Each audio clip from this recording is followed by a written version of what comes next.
Hey guys, tonight we begin with a man whose idea of divine genius involved public orgies and making senators watch. Emperor Gaius Julius Caesar Augustus Germanicus, better known as Caligula, the most chaotic Roman emperor to ever mix religion, power, and very poor impulse control. So before you get comfortable, take a moment to like the video and subscribe, but only if you genuinely enjoy what I do here. And let me know in the comments where you're tuning in from, and what time it is for you. It's always fascinating to see who's joining us from around the world. In Rome, the worst thing that can happen isn't being invisible, it's being noticed. Especially by the people who collect humans the way others collect marble busts. You're minding your own business, probably polishing something that belongs to someone richer than you, when a man in uniform stops you mid-task. He looks you over the way a tax collector looks at a ledger. "The emperor requires attendance," he says. Not a question. Not even a sentence, really. Just a notification that your life has been updated without consent. Before you can protest, you're walking through the forum, surrounded by statues that all look like they're judging your posture. Vendors stare. Beggars mutter. Someone tells you to smile because it's an honor. You try, but your face refuses to cooperate. The Palatine Hill rises ahead like a promise and a threat. The imperial palace glitters in the sun, marble, gold, and enough self-importance to be visible from space. You're ushered inside. Everything smells expensive. The walls are painted with gods doing questionable things, which feels appropriate. They take your belongings, your tunic, your wooden comb, your coin for luck, and replace them with silence. A steward gives you new clothes, better food, and a long list of things you're never allowed to do again, starting with speak unless spoken to. It's all very organized, like joining a cult that pays in fear. Other attendants glance at you as you pass. Some smile, most don't. They've learned that expressions are a form of gambling. You hear rumors immediately that the emperor sleeps little, eats too much, and changes personalities more often than his sandals. You're advised to avoid eye contact, but not too much. He might think you're plotting something. Your new room has soft linen sheets and a view of the city, proof that luxury and anxiety can absolutely coexist. As you lie awake that first night, you hear music, laughter, and something that sounds like weeping. Maybe both. You tell yourself you're lucky. You tell yourself this is promotion, not punishment. But as dawn breaks over the marble rooftops, you realize something chilling. You've been invited to live inside power. And power in Rome always eats its guests. From the outside, the imperial palace looks like paradise with plumbing. You'd think a place with marble floors, golden ceilings, and its own indoor waterfall might inspire awe. And it does, right up until you realize every drop of that luxury was built on someone else's panic. The moment you enter, the air changes. It's perfumed, heavy, and polite, in the way venom is polite before it kills you. The halls stretch forever, lined with guards who stare straight ahead. Not because they're disciplined, but because looking anywhere else has consequences. You're shown the layout by a steward who could guide you blindfolded. He walks briskly, never slowing down, reciting rules like he's describing the weather. Don't speak in the emperor's presence. Don't look at the emperor unless he speaks. Don't breathe too loudly near the emperor. You start to wonder how anyone survives a full conversation here.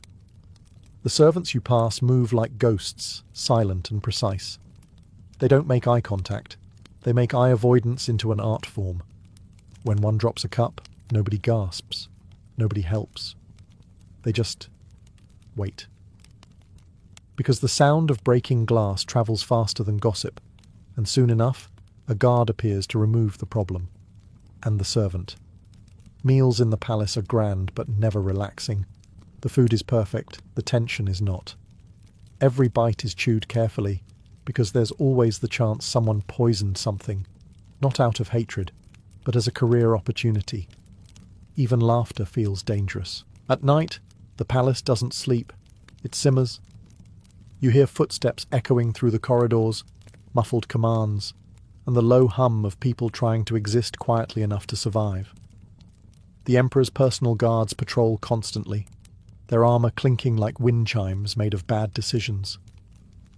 Somewhere beyond the next wall, music plays, flutes, lyres, voices singing praises you can't quite believe. You lie awake on your linen bed, staring at the carved ceiling, and realize something horrifying. The palace isn't built to protect the Emperor. It's built to protect everyone else from him. And as the torches flicker in the hallway, you understand the unspoken truth whispered among servants. In Caligula's palace, silence isn't peace, it's policy. You meet him for the first time on a day that smells like olive oil and overconfidence. Gaius Julius Caesar Augustus Germanicus, better known as Caligula, doesn't walk into a room. He arrives, like thunder pretending to be a man. His robe is purple, the royal shade reserved for emperors and people who like reminding everyone else they're not. The crowd of attendants lowers their heads as one, as if they're auditioning for a synchronized bowing team. You do the same, mostly because you enjoy breathing. When you dare a glance up, you see the kind of face sculptors pretend not to copy, sharp, symmetrical, and constantly shifting between amusement and irritation. Caligula's smile looks generous until you realize it's the sort a cat gives a cornered mouse. He doesn't introduce himself. Introductions are for mortals. He asks questions that aren't questions. Do you serve well? Are you loyal? Would you die for your emperor? You answer yes, yes, and, judging by your pulse, probably. Everyone calls him Divine Caesar now. He started small, declaring himself the beloved of Jupiter.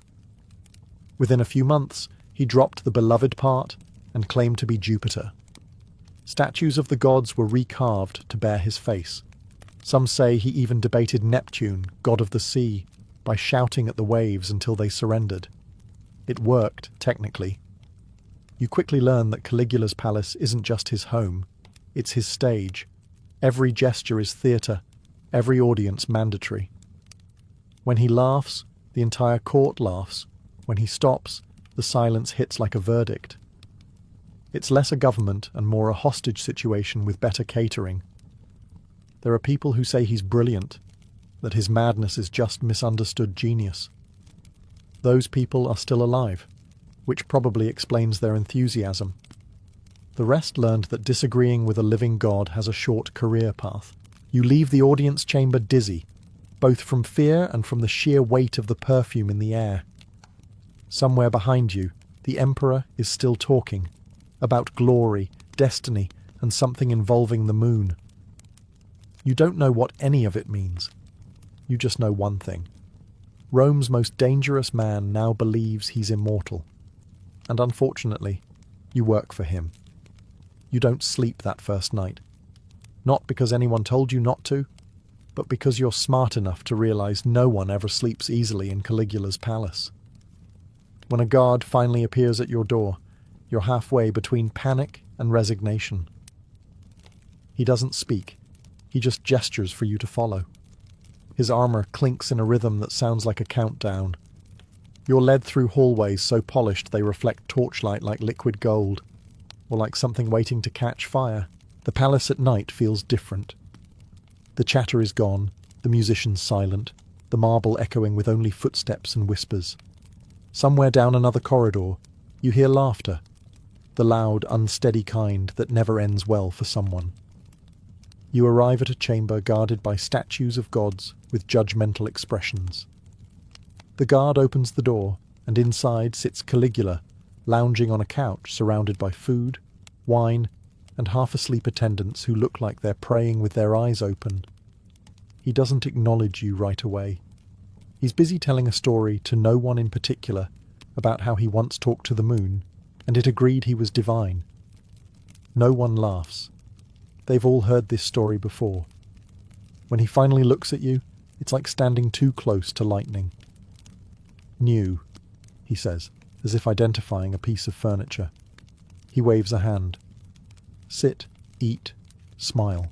You do all three, carefully, as though performing sacred rites. The food tastes like anxiety and salt. Caligula watches you eat with interest, as though measuring how fear affects digestion. Then, as quickly as he appeared, his attention shifts to someone else. He asks a senator to sing, a guard to juggle, a servant to dance. No one dares fail. You realize then that you're not in a dining hall, you're in a test. Everyone in the room exists to prove how entertaining survival can look. Eventually, Caligula grows bored. He claps his hands once, stands, and leaves without a word. The room exhales. You're told you may go. You do, quietly, quickly, and without looking back. In any other household, you'd call it a strange evening. In Caligula's palace, it's just Tuesday. And somehow, you've passed your first night alive, which, around here, counts as a promotion. You don't get a mentor, you get a handler. A woman who's been here so long she's forgotten her original name. Everyone just calls her Domna, which probably isn't her real one either. But you don't ask questions. Around here, curiosity is like dessert. Tempting, but usually fatal. Domna doesn't shout or scold. She just points at things and explains how not to die near them. That tapestry.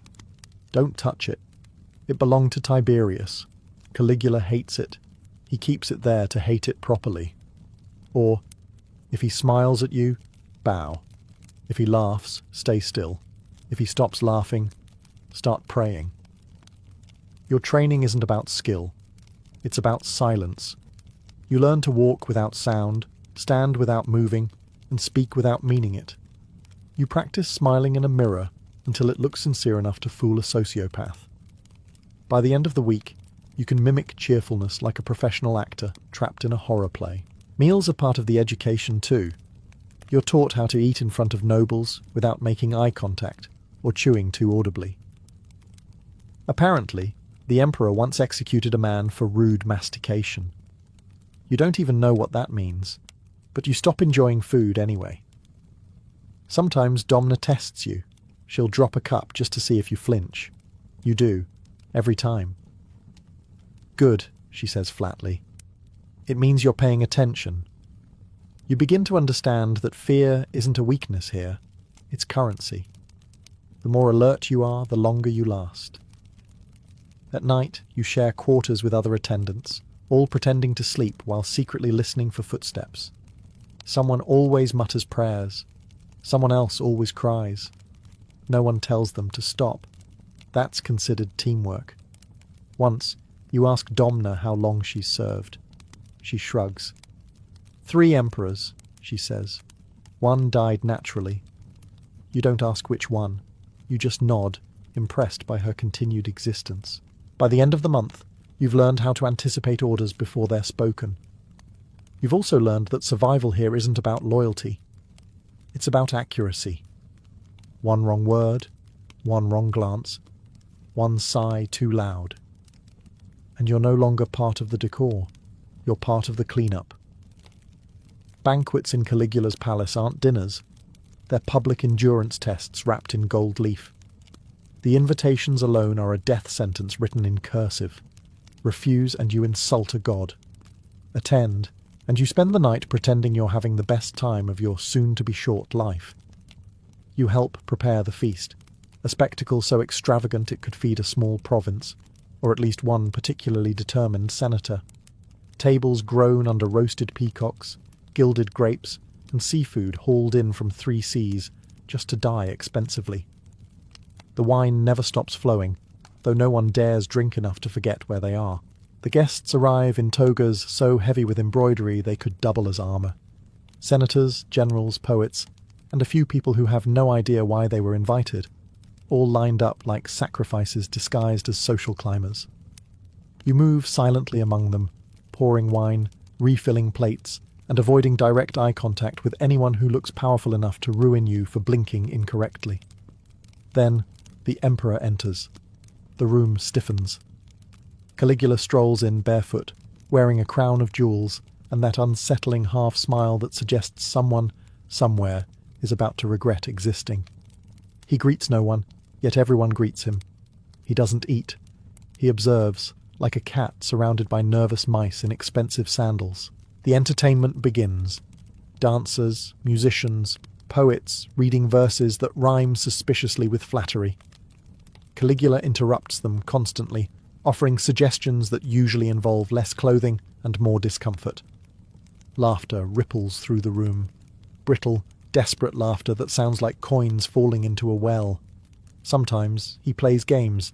He'll point at a guest and demand they describe the divine beauty of Caesar. There's only one correct answer: unmatched. Anything less than religious awe earns a polite smile and a guard's hand on your shoulder. You've seen that smile before. It never ends well. As the night drags on, the air turns thick with perfume and panic. You keep your head low, your tray steady, your soul on standby. Around you, power and terror swirl together like smoke, intoxicating, suffocating, and impossible to escape. By dawn, the guests are gone, the music is over, and the tables are empty. Only the fear stays. It always does. By now, you've learned that Caligula doesn't host events. He stages productions. Everything in his world is theatre, and unfortunately, everyone is cast without consent. He calls it entertainment for the people. You call it a public relations disaster waiting for divine approval. But you don't get to name things here. You just appear when summoned and hope the next scene doesn't involve you. The emperor has decided that the palace should no longer be private. Rome deserves to witness its god in action. So, the gates open, the crowd floods in, and suddenly your workplace has an audience. Senators stand shoulder to shoulder with bakers, children, and soldiers, all staring wide-eyed at the spectacle of wealth, wine, and people trying not to faint from stress. Everything is exaggerated. The decorations, the feasts, the flattery, even the applause sounds nervous. Musicians perform until their fingers cramp. Actors recite verses about Caligula's greatness, and every time someone calls him divine, he nods like he's just remembering it's true. You stand off to the side, balancing a tray and trying to look both invisible and enthusiastic, a difficult combination. A senator accidentally spills wine on his robe. You can see the panic flash across his face. Within seconds, he's laughing and calling it an offering to Caesar. Caligula beams. Crisis averted. For now. Then come the reenactments. Historical scenes retold with the emperor in the starring role. He plays gods, heroes, conquerors, often all at once. The supporting cast is made up of whoever looks the most terrified. You've been lucky so far, but you know it's only a matter of time before you're handed a costume and told to look inspired. One afternoon, he stages a naval victory in the courtyard. There's no water, just blue cloth and imagination. He stands on a platform, shouts orders to invisible ships, and throws bread to the crowd, declaring it spoils of war. The crowd cheers, mostly because the guards are watching. When it's over, Caligula bows deeply, as if expecting thunderous applause from the heavens themselves. The crowd obliges. You clap too, not because you want to, but because you enjoy having hands. As you file back inside, you realize the truth. You don't live in Rome anymore. You live in a theatre where tragedy pays better than comedy, and where the curtain never closes. Serving Caligula is a bit like serving the weather. Bright sunshine one minute, thunderbolts the next, and if you complain, the lightning files a report. You wake up each morning wondering which version of the emperor you're getting today. Will it be generous Caesar, the one who tosses coins to servants and calls you his faithful friend? Or will it be Wrath of Jupiter, the one who throws furniture because someone sneezed during his lunch speech? You learn to read the signs, the tilt of his head, the length of his silence, the number of guards standing slightly too close. The palace becomes a living barometer. When Caligula laughs too loudly, people start saying prayers. When he's quiet for too long, they start drafting wills. Sometimes he's almost charming. He compliments your posture, asks about your health, even lets you eat warm bread instead of leftovers. You almost forget who he is. Then, mid-conversation, his expression changes, and he decides someone in the room is plotting against him. Everyone immediately becomes an expert in invisibility. He loves to surprise people. Once he strolls into the servants' hall carrying a laurel crown, declaring that the gods have visited him in a dream. You clap. He frowns. Why are you clapping? Do you think I'm joking? You stop. Why have you stopped? You realize this is less an emperor and more an interactive riddle with fatal consequences. On his calmer days, Caligula strolls the gardens feeding dates to peacocks and reciting poetry to statues. On the bad ones, he orders the same statues flogged for not applauding properly. It's unclear whether he believes they can hear him, or whether he just enjoys the performance. Either way, no one volunteers to fact-check. You start keeping track of his moods like a scholar. Yesterday, benevolent tyrant. Today, storm with human privileges. The palace gossips call it divine inspiration. You call it Tuesday.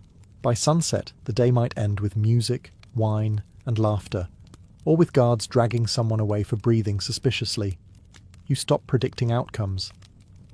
The only constant in Caligula's moods is that they always have victims. And as you extinguish your lamp each night, you whisper the same prayer everyone in the palace knows by heart. Please, Jupiter, let him be bored tomorrow. You start to suspect the emperor doesn't sleep because he's afraid the gods might hold a meeting without him. For everyone else, this means nights are optional. The palace never truly goes dark.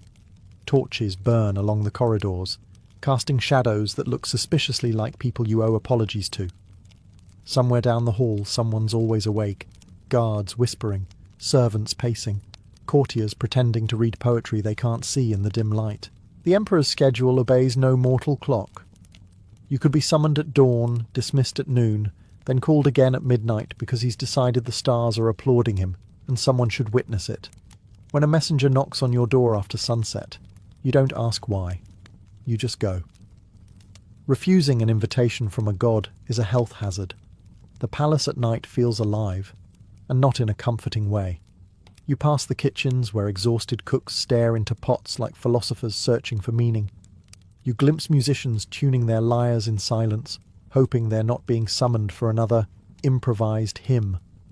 Every face carries the same expression, polite despair. When you finally see Caligula, he's usually pacing barefoot across marble floors, wrapped in a robe that might cost more than a villa. He talks to everyone and no one. Sometimes he recites verses, sometimes arguments, occasionally both. You nod when appropriate and pray he's addressing the air and not you. He loves these midnight sessions. "The moon understands me," he once says, staring out the window.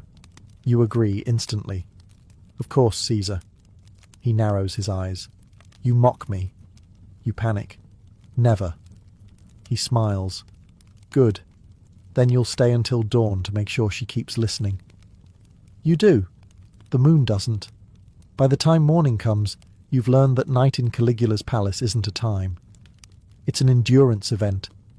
Sleep is a myth, like honesty or reasonable emperors.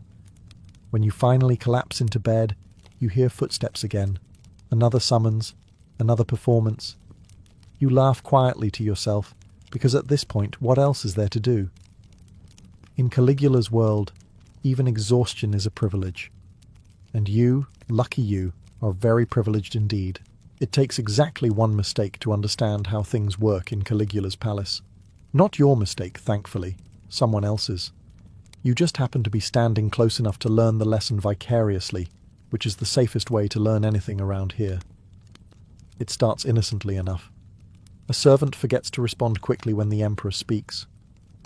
A full second passes, maybe two. In normal human time, that's negligible.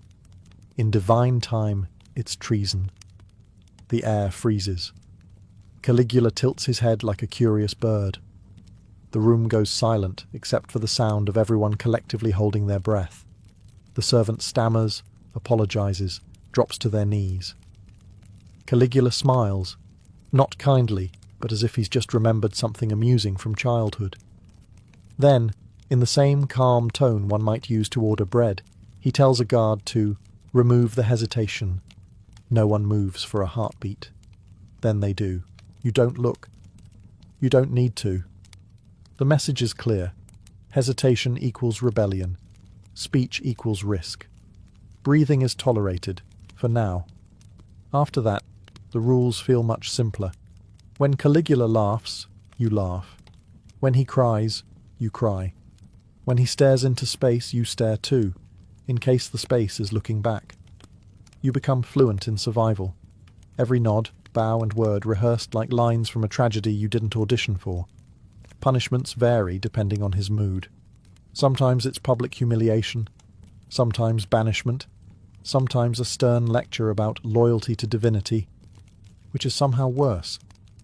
You begin to notice that fear is the palace's true architecture, not marble, not gold, but pure, efficient anxiety. One evening, Caligula catches a senator yawning during dinner.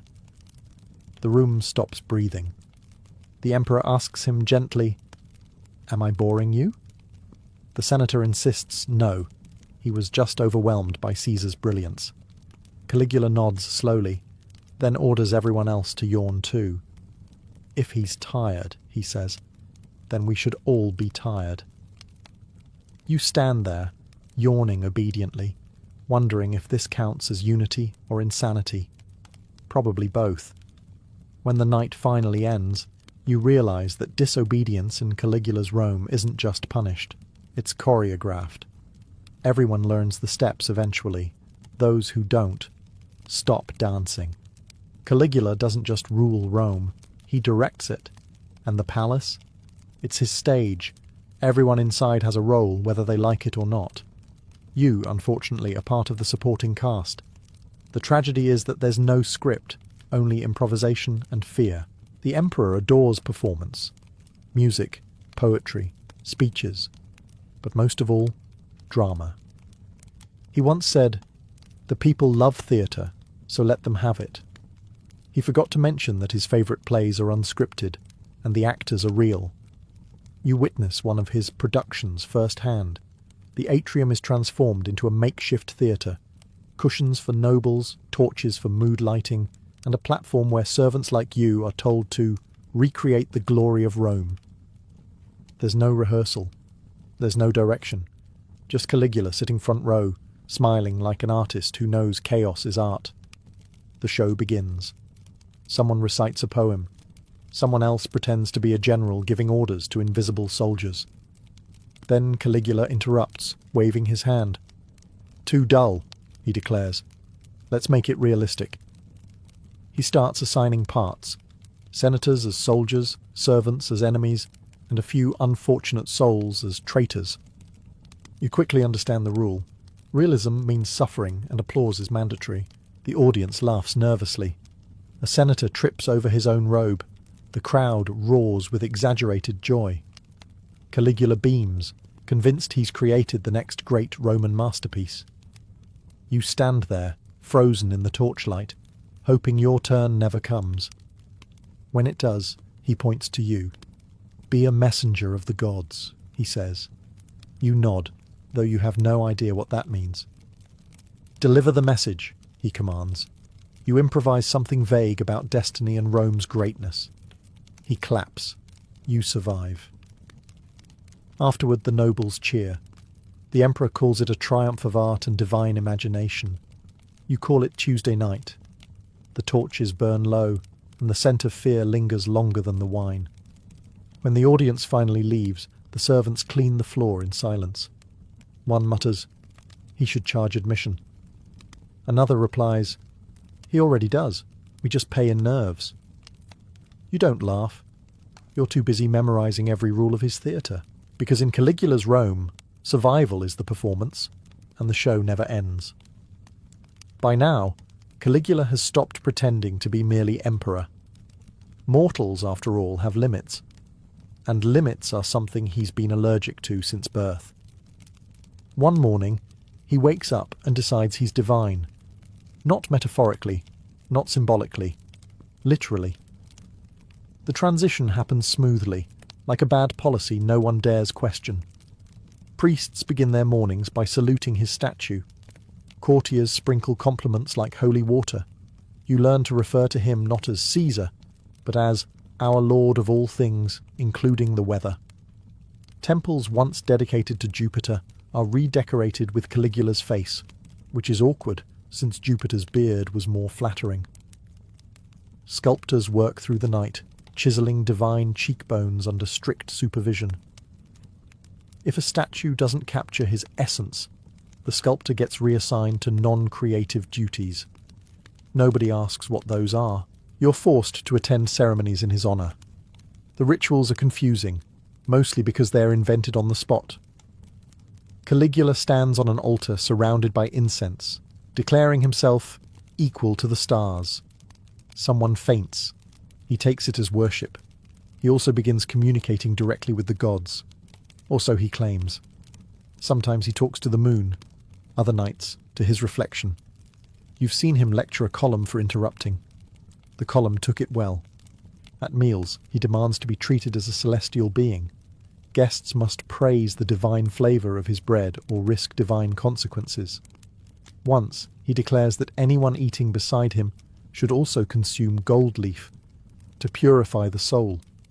You chew your portion carefully, trying not to chip a tooth on your spirituality.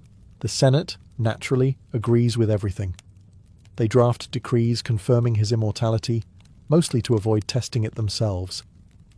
You begin to suspect that divinity, in Rome, is less about faith and more about self-confidence with excellent branding. Still, the transformation changes the palace. Everything becomes ceremonial, sacred, and slightly ridiculous. Even daily greetings start sounding like hymns. You whisper, "Good morning," and someone corrects you. It's blessed dawn under Caesar's eternal light. You nod solemnly, because in Caligula's empire, irony is illegal, and enthusiasm is survival. And as you kneel before a man in sandals who thinks he controls the sun, you realize the truth. He doesn't act like a god because he's mad.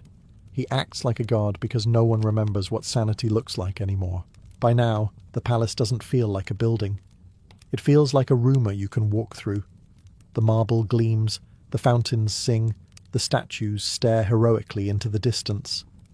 But beneath the shine, there's something rotten humming in the walls. Fear. Real, old-fashioned Roman fear. You can sense it in the way people move. Courtiers glide instead of walking, as if sudden motion might attract divine attention. Senators whisper in corners, inventing new ways to sound loyal without accidentally saying anything meaningful. Even the guards have developed a kind of polite invisibility. You start to think that in Caligula's palace, invisibility isn't just useful. It's an art form. You've learned to listen more than you speak. The gossip here isn't casual. It's intelligence work. One wrong word can travel faster than plague. A compliment can be mistaken for sarcasm. Silence can be mistaken for plotting. You perfect a new conversational style, the nod and smile. It means nothing, which makes it perfectly safe.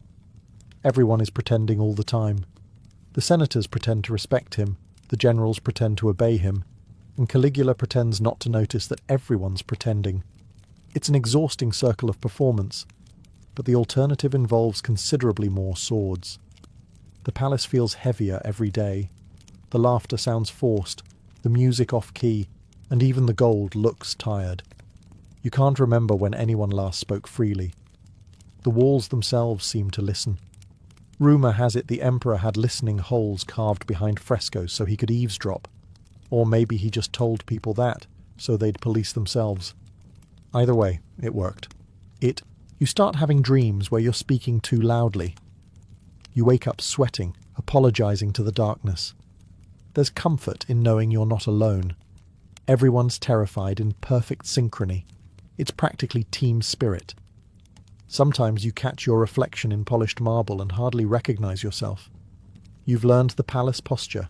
Straight spine, careful smile, eyes that reveal nothing except mild admiration. It's the look of someone who intends to survive the week. And you just might. Because in Caligula's Rome, bravery doesn't mean facing lions. It means showing up to work, keeping your head down, and pretending marble doesn't echo the sound of your heartbeat. It begins like any other morning in Caligula's palace, which is to say confusing, loud, and mildly apocalyptic. The emperor is in high spirits, which usually means low survival odds for everyone else. You're polishing something shiny, pretending to look busy, when the rumour starts sliding through the corridors like spilled wine. The Emperor's been attacked. At first, no one believes it. Caligula, attacked? Impossible. Gods don't get attacked. They get worshipped, flattered, and occasionally questioned, briefly, before being replaced. You assume it's another of his tests, one of those theatrical stunts he enjoys so much. But then you notice the silence. Real silence. The kind that doesn't happen in Rome unless something enormous has gone wrong. You follow the hush down the hallway, where guards are standing awkwardly. Too still, too pale. The scent of iron hangs in the air.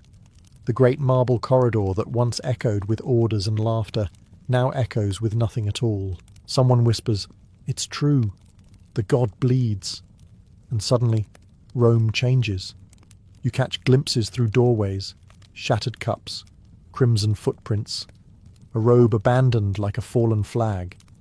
The Praetorian guards, his own protectors, are the ones who did it. They say 30 blades struck him, but rumour always exaggerates.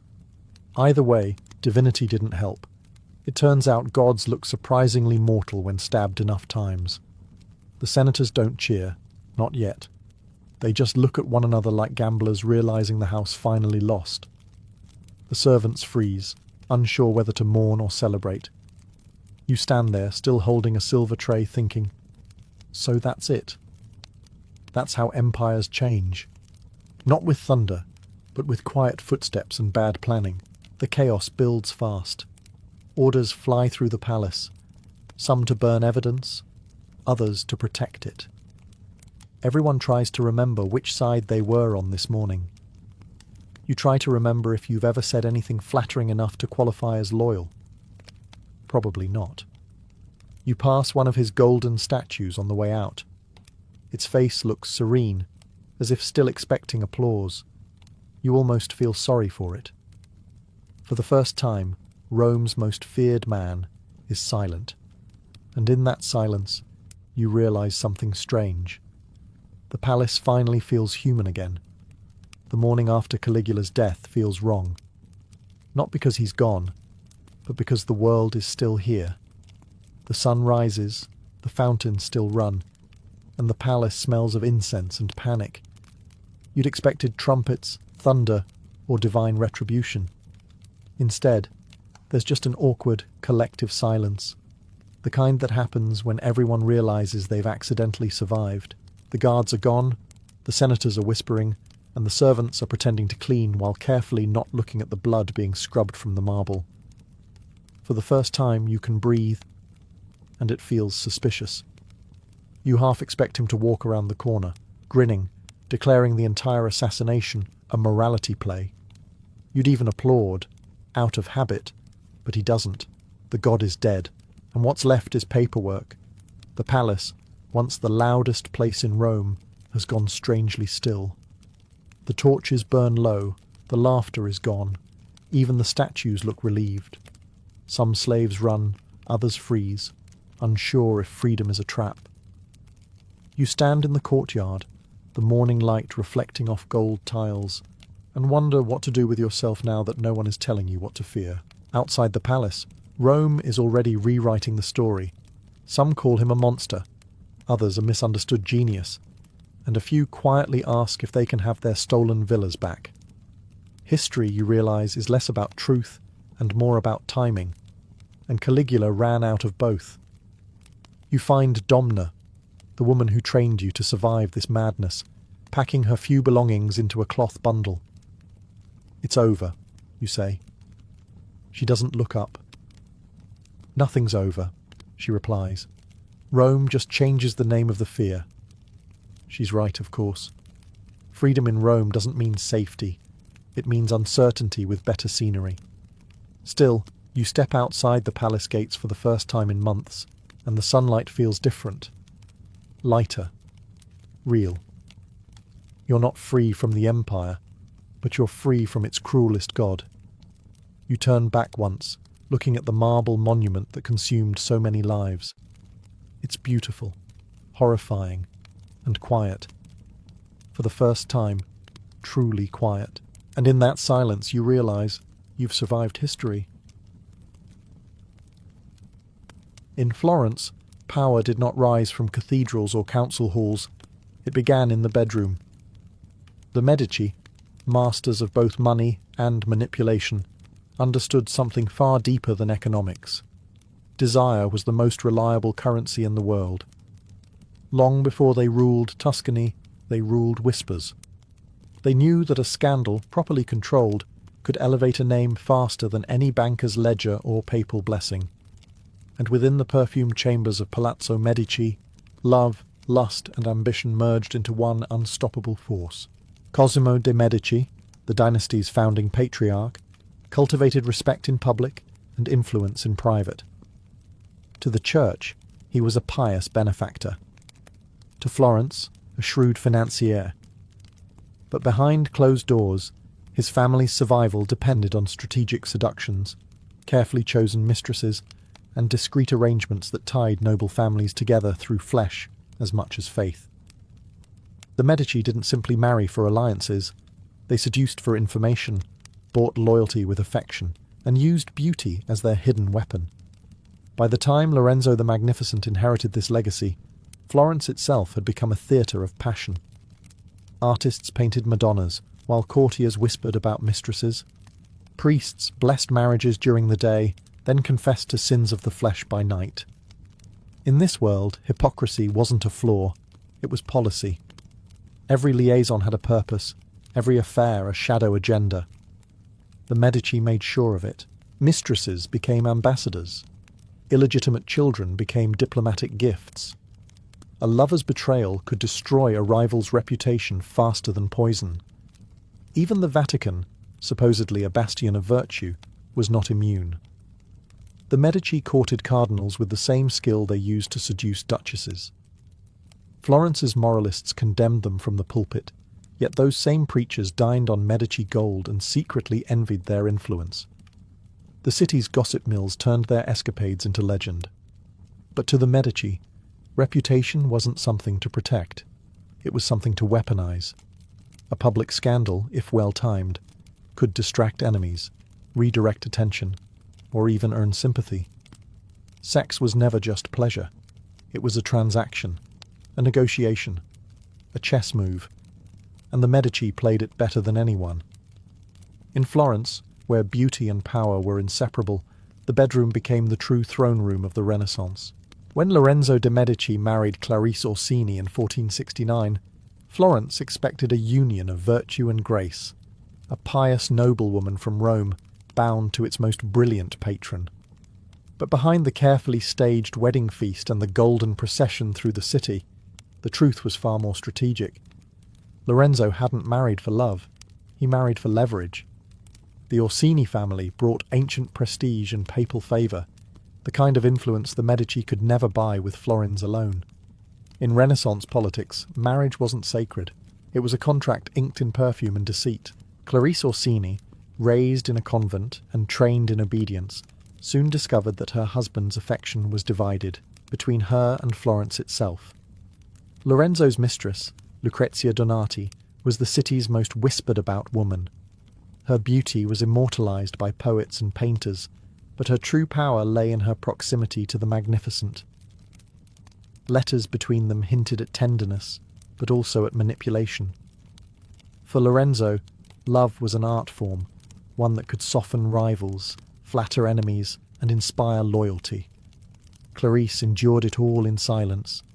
In public, she played the devoted wife, hosting religious feasts and shielding the family's image of virtue.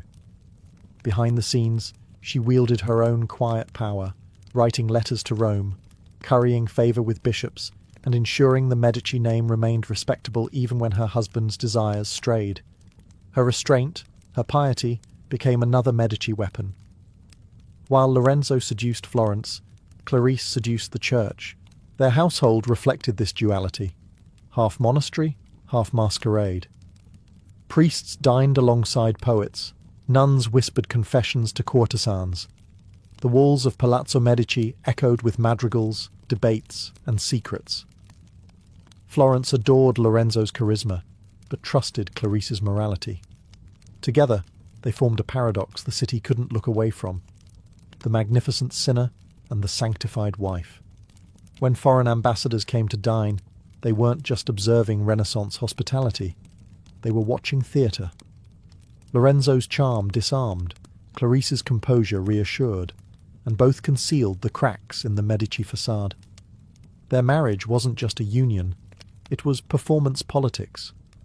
And every touch, every smile, every carefully staged scandal served a purpose.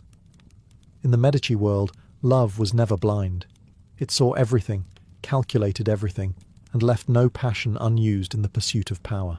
If Clarice Orsini represented the Medici's mask of virtue, their mistresses embodied the family's hidden machinery of persuasion. In Florence, beauty was a form of currency, and the women who possessed it could alter the course of politics as easily as a banker shifted gold. Every Medici man had a mistress, and almost every mistress had a purpose. They weren't mere lovers. They were diplomats in disguise, instruments of flattery and espionage wrapped in silk.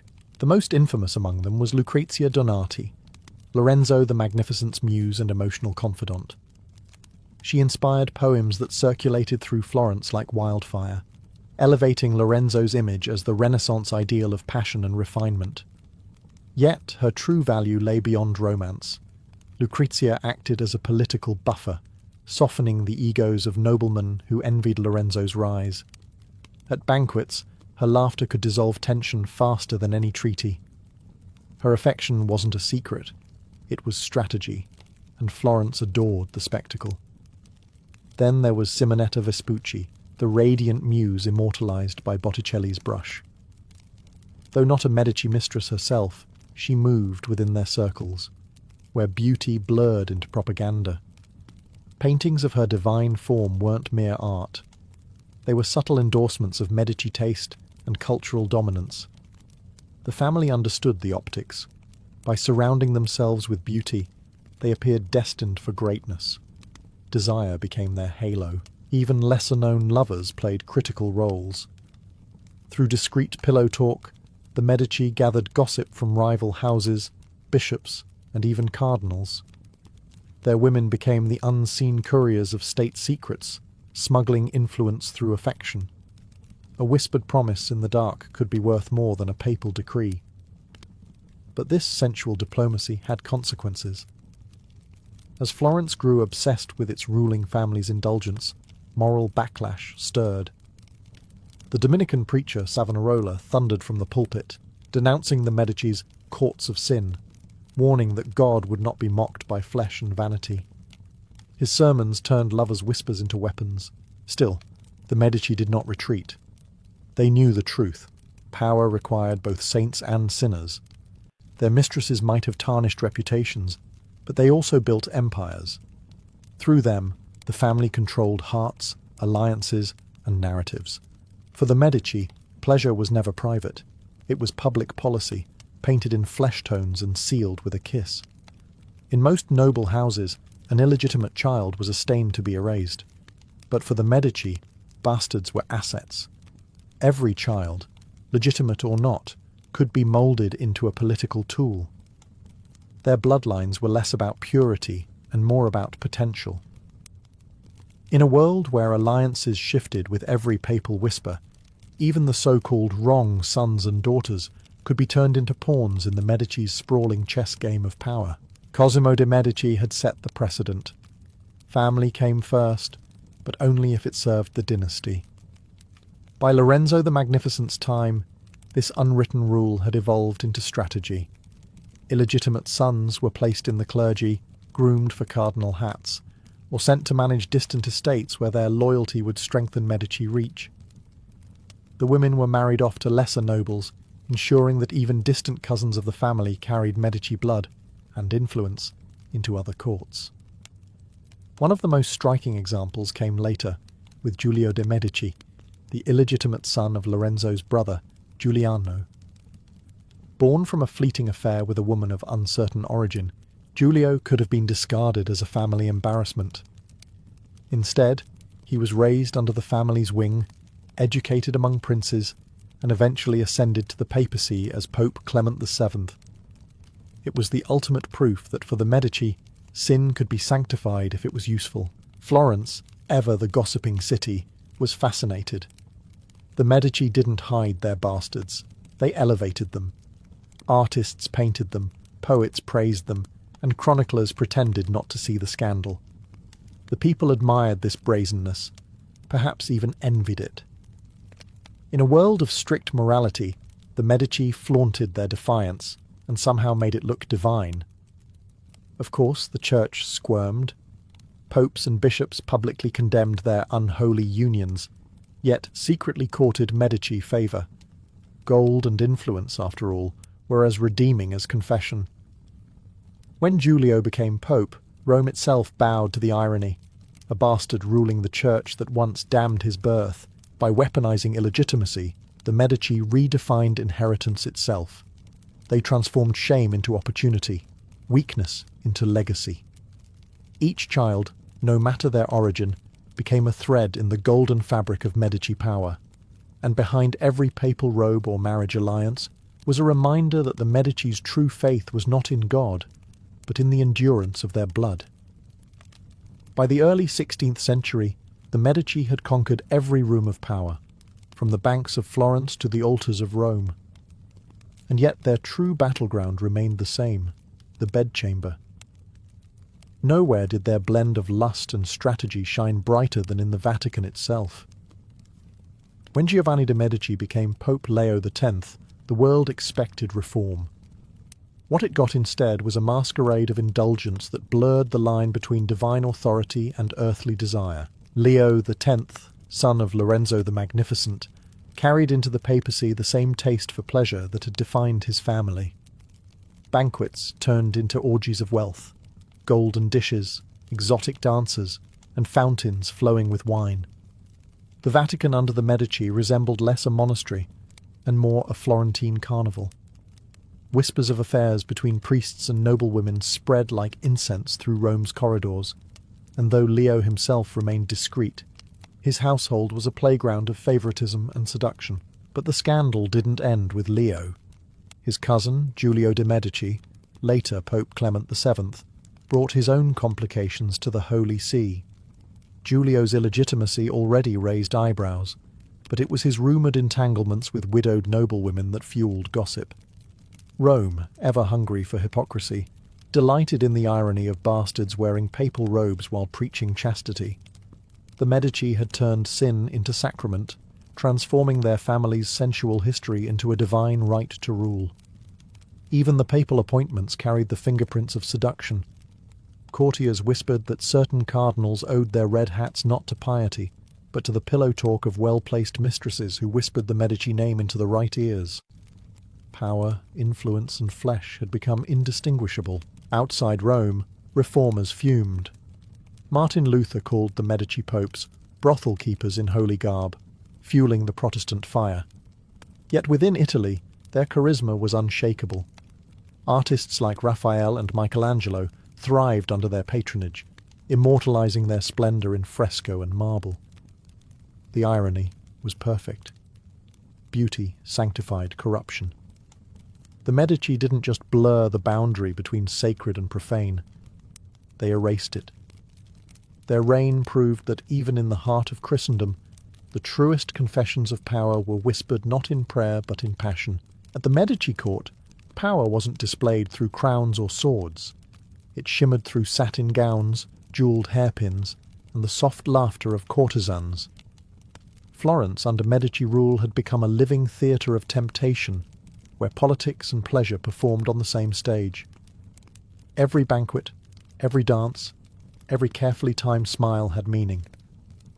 And no one understood this delicate choreography better than the courtiers and courtesans, who revolved around the family like planets around the sun. In the salons of Palazzo Pitti and the gardens of Boboli, courtesans became instruments of persuasion. They gathered secrets from drunk nobles, softened hard bargains, and flattered the egos of men twice their age. Some were artists in disguise, women who composed sonnets and discussed philosophy while simultaneously spying for their Medici patrons. Beauty was their weapon, and discretion their armour. They were the invisible thread stitching together Florence's alliances.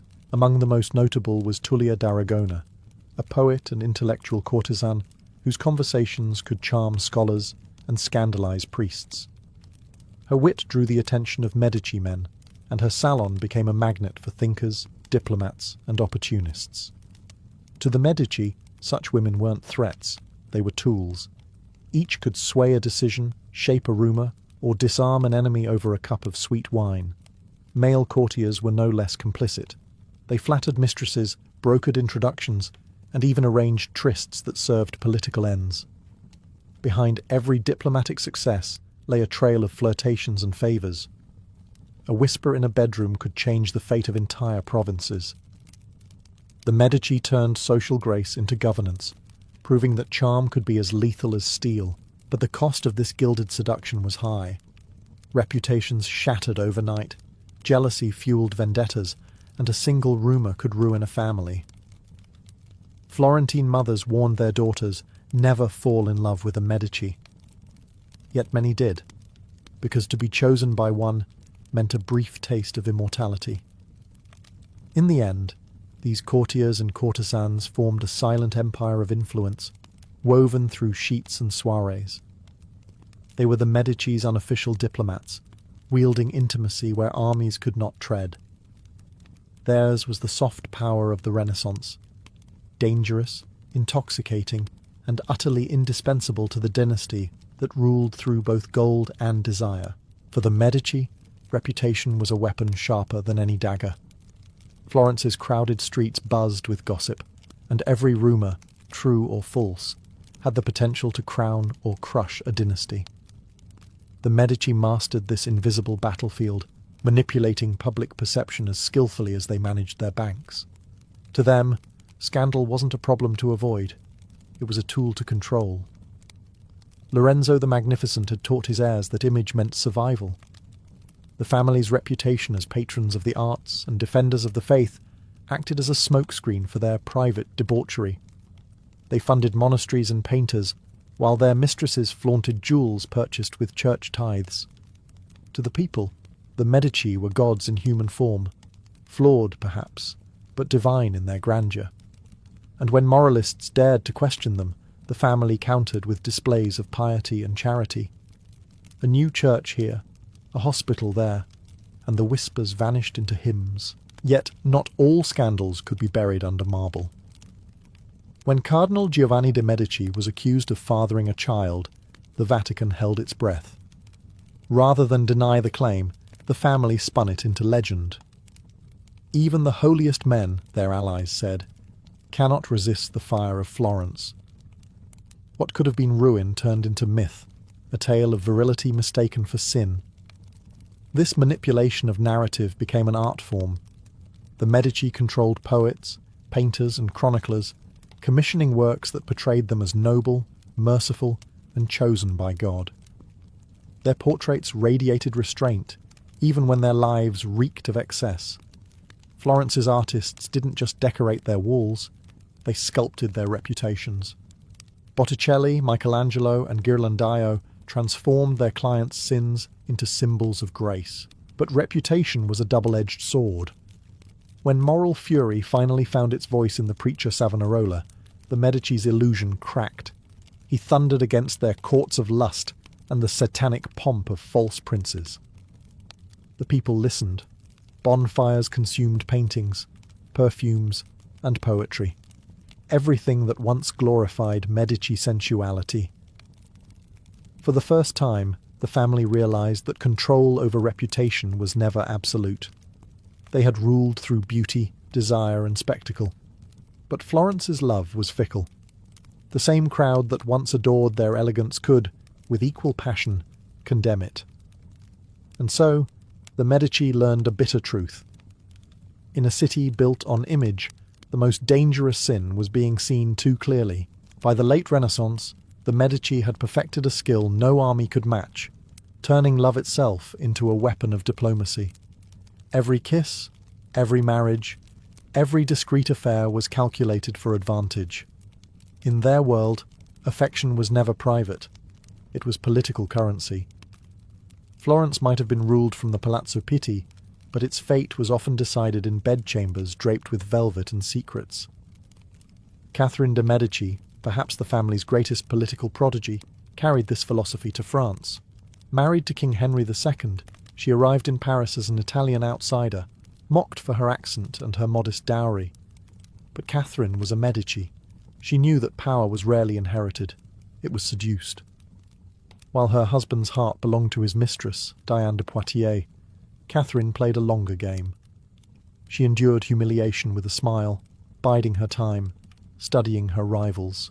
When Henry died, Catherine's patience paid off. As Queen Mother, she wielded power through her sons, her daughters, and a network of calculated marriages. She turned her children into political arrows, marrying them into the ruling houses of Spain, Austria, and the German principalities. Her daughter, Marguerite de Valois, became infamous for her beauty and her lovers, but every one of those relationships fed Catherine's web of influence. Even scandal served her purpose.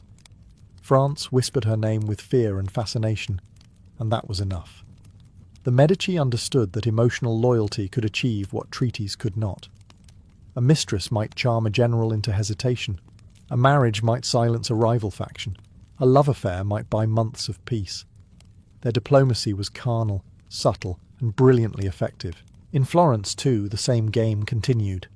Marriages were arranged not for romance, but for leverage. Daughters became dowry bearers, sons became seducers, and every liaison was recorded like an entry in the family ledger. Even heartbreak was valuable, if it could be turned into sympathy or legend. Where other dynasties built fortresses, the Medici built relationships, delicate, seductive, and binding. They understood that passion could rule men more absolutely than law or faith. For them, diplomacy was not conducted at a table of parchment and quills, but whispered in the dark between lovers who mistook desire for destiny. And in that confusion, the Medici always won. By the end of their reign, the Medici had rewritten the meaning of power in Europe. They proved that politics was not confined to the battlefield or the throne room. It pulsed through bedrooms, salons, and confessionals. Their scandals became their signatures, their lovers, their legacies. Even when their wealth began to wane, the myth of their sensual genius endured. No other dynasty had so effectively transformed human weakness, lust, vanity, ambition, into a governing philosophy. Florence itself had become their reflection. Beautiful, contradictory, and morally flexible. Churches stood beside brothels financed by Medici gold. Painters captured angels while sleeping with their patrons' muses. The city that once judged its rulers now lived by their rules, where sin was sophistication and reputation was art. The Medici didn't just rule Florence, they seduced it. Catherine de' Medici's descendants spread this legacy across Europe, turning royal courts into theatres of intrigue. Her granddaughters and nieces, each bearing the blood of Florence, continued the family's art of influence through marriage and manipulation. In France, they mastered courtly love as politics. In Rome, they clothed corruption in velvet and incense. Even in decline, the Medici name carried a faint perfume of danger and allure. But the price of power through passion was steep. Generations of deceit, jealousy, and betrayal left the family hollow. By the 17th century, the Medici line was a shadow of its former self, rich in titles, poor in vitality. Their salons still glittered, but the spark that once ignited Europe's imagination had dimmed. Love, once their weapon, had turned against them. The family became trapped in its own myth, enslaved by the very seductions that had built its empire, and yet, centuries later, their influence lingers. Every Renaissance painting of a half-clothed Venus, every palace built to impress a lover, every political marriage whispered in secrecy owes something to the Medici. They taught Europe that the body could be as powerful as the sword, that desire could govern nations, and that image could outlive morality. In the end, their true legacy wasn't their art or their fortune. It was their understanding of humanity. They saw that beneath every crown and robe beats the same heart, ambitious, restless, and ruled by desire. And that, perhaps, was the most dangerous truth the Medici ever revealed. In the glittering courts of medieval Europe, pets were far more than companions. They were social statements. To own a creature that served no practical purpose was to announce one's power, wealth, and refinement. Where peasants kept oxen for ploughing and cats for pest control, nobles surrounded themselves with animals bred purely for beauty, loyalty, or exotic allure. A nobleman's hound, a lady's lapdog, or a parrot from distant islands wasn't simply loved. It was paraded, painted, and often pampered like royalty itself. The noble household was alive with fur, feathers, and the echoes of pride. Greyhounds, lean and regal, were the favourite companions of kings and knights alike. Their speed symbolised nobility's own ambition, swift, elegant, untouchable. They dined on bread soaked in milk, slept on velvet cushions, and wore collars of silver and enamel. To see a lord without his hound was as strange as to see him without his sword. These dogs were living emblems of aristocracy, trained not only for the hunt, but to display grace beside their masters in portraits and feasts. For noble women, smaller dogs were the fashion of affection. Italian greyhounds, spaniels, and toy breeds nestled in silken laps, and appeared in love poems as symbols of fidelity and tenderness. When a lady wept, her dog was allowed to share her tears. When she died, her portrait often included the same faithful creature resting beside her tomb. In a society that prized control and appearance, these animals were one of the few acceptable outlets for genuine emotion. Beyond dogs, the rare and exotic defined elite tastes. Monkeys arrived from Africa and parrots from the Levant, carried along trade routes that only the rich could afford. They fascinated the medieval imagination. A monkey in a jewelled harness could amuse guests or scandalise priests who saw in its mimicry a reflection of human sin. Meanwhile, cats, often maligned by superstition, found safe haven in monasteries and noble libraries, where they guarded manuscripts from mice.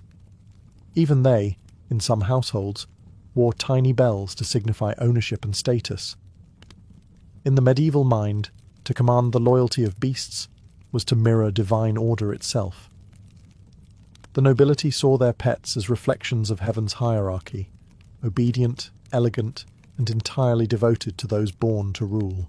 Among all the creatures that graced the halls of medieval nobility, none held a higher rank than the greyhound. Sleek, swift, and impossibly elegant, it was not merely a hunting dog, it was a symbol of lineage.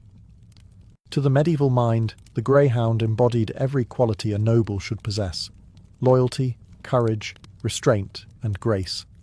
The saying went, "Gentlemen are known by their hawks, their horses, and their hounds." And no hound spoke louder of refinement than this one. Hunting was the theatre of nobility, and the greyhound was its star. These dogs were bred for the chase, not the kill. Their purpose was not to tear flesh, but to run with breathtaking speed, their bodies stretched like arrows across the fields. A nobleman would ride out at dawn, his retinue behind him, with his greyhounds running before the horses, each motion a display of wealth and discipline. The kill itself was secondary.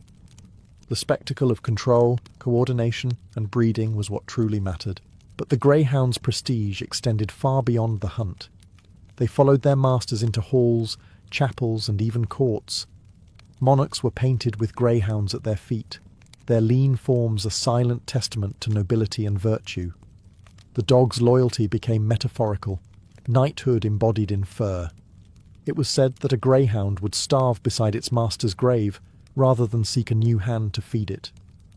In life and in death, the dog's devotion mirrored the chivalric ideals of service and faithfulness. Sumptuous care reflected their elevated status. They dined better than most peasants, fed roasted meats, white bread, and cream. Their collars were embroidered with pearls and silver thread, often bearing the family crest. It was not uncommon for a noblewoman to commission a miniature portrait of her favourite greyhound, or to have its likeness carved into her tomb. Even religion gave the animal its due. In medieval bestiaries, Greyhounds were used as allegories for the soul's pursuit of righteousness, forever chasing the divine.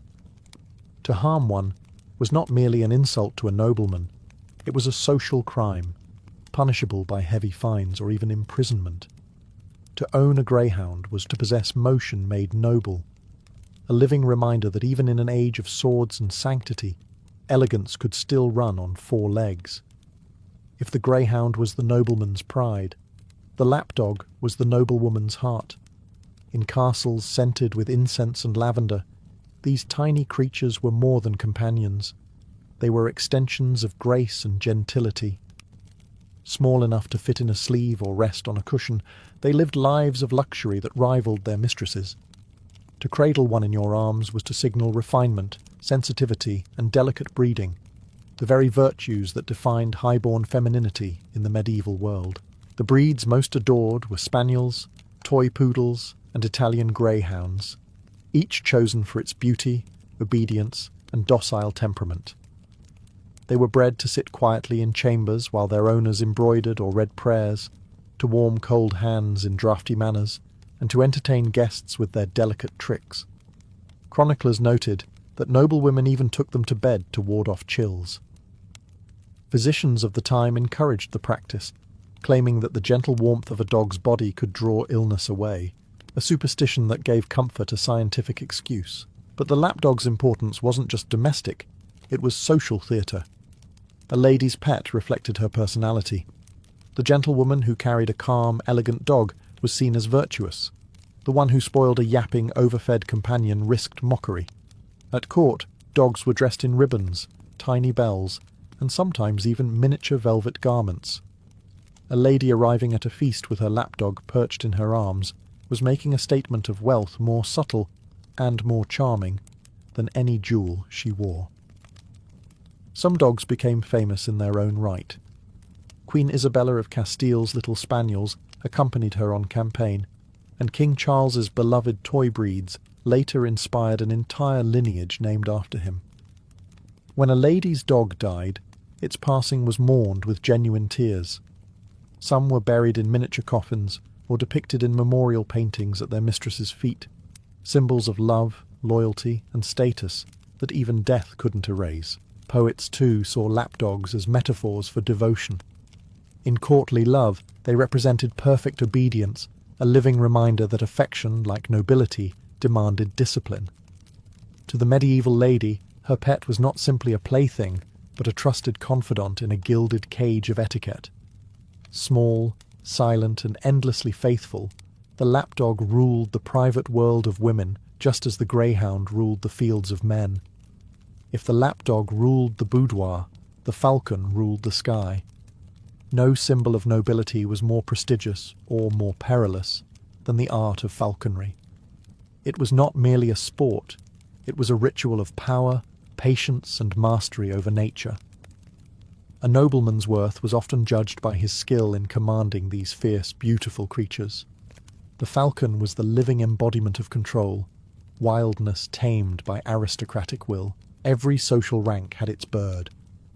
Kings and emperors flew gerfalcons, the largest and rarest of all, imported at great expense from the Arctic. Dukes and earls might keep peregrines, while lower nobles handled kestrels or merlins. The rules were so strict that manuals were written to define who could own what. To possess a bird above one's station was considered an act of arrogance, a breach of the social order itself. But for those entitled, falconry was a mark of refinement. The training of a hawk required gentleness, endurance, and a steady hand, qualities seen as noble in both man and beast. A falconer's life was one of intimacy and ritual. The bird ate from his hand, slept in his chamber, and rode on his wrist, hooded in leather trimmed with gold. Some nobles spoke to their hawks as equals, believing them to possess almost human understanding. They were fed delicacies, raw meat soaked in wine, and treated by specialized veterinarians called Austringers. When sick, they were prayed for, as though they were knights fallen in battle. The spectacle of a falcon returning from the sky to its master's call was a deeply political image. Monarchs staged hunts as public performances of divine authority. When a king extended his arm and the bird landed, it symbolized the universe itself, yielding to his command. The falcon became a metaphor for disciplined power, majestic yet obedient, wild yet loyal. Even noble women partook in the art. Queens and duchesses were often painted with small merlins on their wrists, proof that grace and dominance could coexist. A falcon on a lady's arm told the world she possessed courage beneath her silks.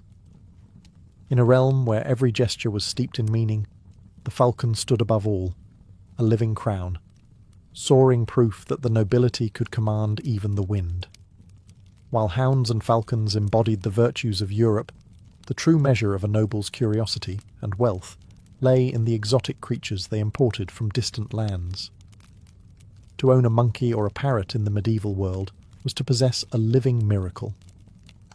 These animals were proof that one's influence extended beyond the known world, touching the mysterious realms of Africa, India, and the East. Monkeys were especially fashionable among the aristocracy of the 15th century. They were mischievous, clever, and irreverently human, qualities that both amused and disturbed medieval sensibilities. In a time when order and hierarchy defined existence, the monkey was chaos incarnate, a parody of man himself. In illuminated manuscripts, they often appeared dressed in tiny clothes, pouring wine, stealing fruit, or mocking priests. Yet the wealthy adored them for precisely that reason. A noble's monkey could shock dinner guests, entertain a bored duchess, or even mock a rival without consequence. In an age obsessed with etiquette, monkeys offered the forbidden delight of disorder. Parrots, meanwhile, were creatures of wonder. Their dazzling colours and strange voices made them prized possessions in royal courts. Imported through Venice and the Middle East, they were gifts exchanged among kings and popes. The bird's ability to mimic speech gave it an almost magical reputation. Some clerics whispered that parrots repeated prayers, others warned that they echoed sins. Queen Eleanor of Aquitaine was said to have owned a green parrot that could speak Latin greetings to visiting dignitaries, leaving them speechless. These animals required constant care and attention. Exotic birds were kept in heated chambers, their diets including nuts, honey, and imported fruits. Monkeys wore golden chains and sometimes jewelled collars, sitting on cushions beside their owners. Artists of the period captured them frequently, not as pets, but as moral symbols, the monkey representing sin and temptation, the parrot purity and paradise. To have both in one household was to flaunt mastery over virtue and vice alike. Such creatures were conversation pieces, luxuries that merged entertainment with theology. They reminded everyone that the noble class stood above nature's chaos, able to tame not just beasts of the field, but spirits of faraway jungles. The monkey's grin and the parrot's call were the exotic laughter of empire, echoing through marble halls. Amid the grandeur of falcons and greyhounds, another creature lived quietly in the shadows of the medieval world: the cat. To the nobility, cats were paradoxes wrapped in fur, adored as protectors, feared as omens, and admired for their mysterious independence. Unlike the loyal dog or the obedient falcon, the cat obeyed no one, which made its affection all the more coveted. In monasteries and noble libraries, cats served a practical purpose. They guarded priceless manuscripts from mice. A cat sitting upon a scribe's table was not a pet, but a silent sentinel, its eyes glowing in the candlelight as it kept vermin from gnawing at sacred pages. Some monasteries even recorded their cats in inventories, describing their colours and temperaments with as much detail as they did their relics. One surviving Irish poem, written by a monk about his cat, Pangur Bán, captures the gentle companionship between scholar and feline, a rare glimpse of warmth in an austere world. In noble households, cats were valued differently. The ladies of the court adored them for their elegance and grace, mirroring their own. Aristocratic cats wore jewelled collars and bells to mark their ownership, lounging on embroidered cushions beside their mistresses. Their sleek, self-contained nature appealed to a class that valued refinement over affection. Yet this sophistication came with a shadow. Medieval superstition linked cats, especially black ones, to witchcraft and the devil. While noble-born cats might be treasured, those owned by the poor were often burned in rituals meant to ward off evil. It was an age where beauty and fear coexisted. Still, many rulers defied the superstition. King Richard II of England was said to have kept a cat constantly at his side, and Cardinal Wolsey's feline companion sat proudly beside him, even during audiences with the king. To those of intellect and power, cats symbolized wisdom, independence, and a calm defiance of human vanity. In art, they crept into the corners of paintings and manuscripts, often unnoticed but always watching. A cat beneath a noblewoman's chair hinted at sensuality and secrecy. Beside a scholar, it represented contemplation. The cat's quiet reign in noble households was subtle yet enduring. Where dogs obeyed and falcons impressed, the cat simply existed, enigmatic, essential, and utterly untamed, ruling the medieval hearth with a silent, unblinking grace.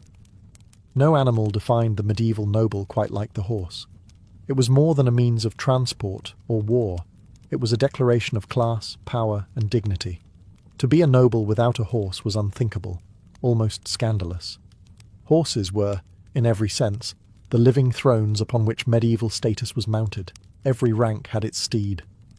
The destrier, massive and muscular, was bred for knights and kings. It bore armour, banners, and the weight of chivalric glory. The courser, swift and agile, carried nobles to hunts and tournaments, while the palfrey, known for its smooth gait, was favoured by ladies for processions and pilgrimages. Each horse had its own stable, its own attendants, and sometimes even its own embroidered blanket displaying the family crest. To the medieval eye, a nobleman's worth could be read in the curve of his horse's neck, the gleam of its coat, and the silver of its bridle. Equestrian culture shaped nearly every aspect of noble life. Tournaments were not just contests. They were stages upon which reputations were forged. When a knight charged into the lists, his horse was as much a performer as he was. Chronicles tell of horses armoured in gilded plates, their manes braided with ribbons, their hooves painted with oil for shine. These were not animals. They were living sculptures, bred from generations of selective care and ceremonial pride. For noblewomen, horses carried a quieter but equally symbolic role. A lady riding a white palfrey through the castle courtyard was a vision of elegance and chastity, an image repeated endlessly in tapestries and poetry.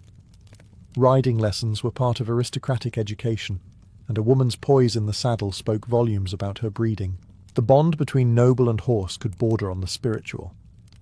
Knights swore by their steeds, naming them in battle songs as companions rather than beasts. When a beloved horse died, it was sometimes buried with ceremony. Its bridle hung in the chapel as a relic of loyalty.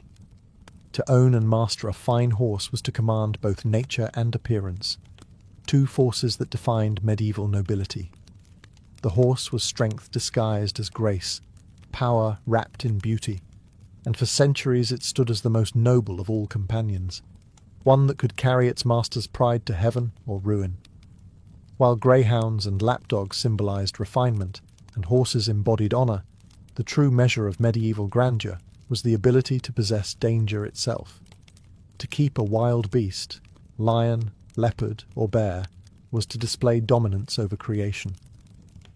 Only the most powerful monarchs dared such extravagance, transforming their castles into living menageries that blurred the line between royal court and primal wilderness. These beasts of prestige were rarely pets in the modern sense.